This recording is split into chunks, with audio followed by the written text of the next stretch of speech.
என்னை உண்மையாக நேசித்து தங்கள் உடலும் உயிரும் என்னை நோக்கி அர்ப்பணித்தவர்கள் நாயன்மார்கள்.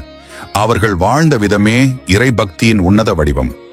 அவர்களின் பக்தியால் இந்த உலகமே தன்னை பரிசுத்தம் செய்து கொண்டது. அவ்வளவு உயர்ந்தவர்கள் என் நாயன்மார்கள், முழுமையாக என் திருவருள் பெற்றவர்கள், என்னை முழுமையாக நேசித்து தங்கள் வாழ்க்கையை ஒரு சிவயோகமாக மாற்றியவர்கள். அவர்களே நாயன்மார்கள். அவர்கள் வாணியா அன்னை அடைய வேண்டி என்னோடு ஒன்றாக கலந்தவர்கள். இறைவனை உண்மையாக நேசிக்கும் மனம் இருந்தால் போதும், அது என் அருளை பெறும் முதல் படியாக இருக்கும். இதை உலகுக்கு எடுத்துக்காட்டியவனும் எடுத்துரைத்தவனும் என் நாயன்மார்கள்.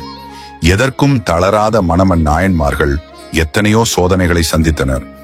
ஆனால் எந்த சூழ்நிலையிலும் தங்கள் சிவபக்தியில் தளரவில்லை. திருநாவுக்கரசர் வாழ்க்கையில் எத்தனை துன்பங்கள் வந்தாலும் இறைவனின் திருப்பாதத்தில் மட்டுமே நம்பிக்கை வைத்தார். அவர்களின் பக்தி, அவர்களின் பாடல்கள், அவர்களின் அர்ப்பணிப்பு இவை என்னை வெகு விரைவாக கருணை செய்ய வைத்தன. நாயன்மார்கள் காட்டிய வழி எளிமையானது. அவர்கள் இறை நம்பிக்கையில் வாழ்ந்தவர்கள். சிலர் வீடுகளில் இருந்தே இறை வழிபாடு செய்தனர். சிலர் வாழ்க்கையின் சூழ்நிலைகளை கடந்து இறை வழியில் திளைத்தனர்.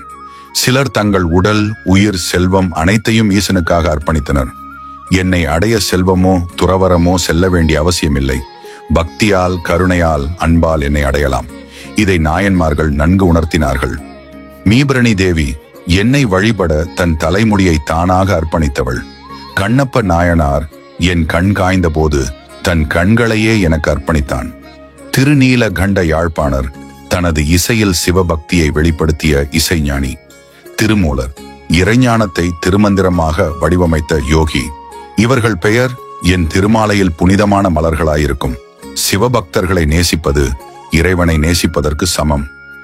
என்னை வழிபடும் போது என் பக்தர்களையும் மதிக்க வேண்டும். சிவபக்தர்களை நேசிப்பது சிவனையே நேசிப்பது. இவர்கள் பாடல்கள் எப்போதும் ஒலிக்கட்டும். இவர்கள் புகழ் நிலைத்திருக்கட்டும்.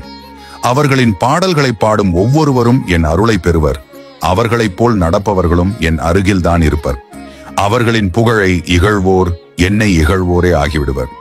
நாயன்மார்கள் காட்டிய வழியில் நீங்கள் சென்றால் உங்களுக்கும் என் அருள் கிடைக்கும்.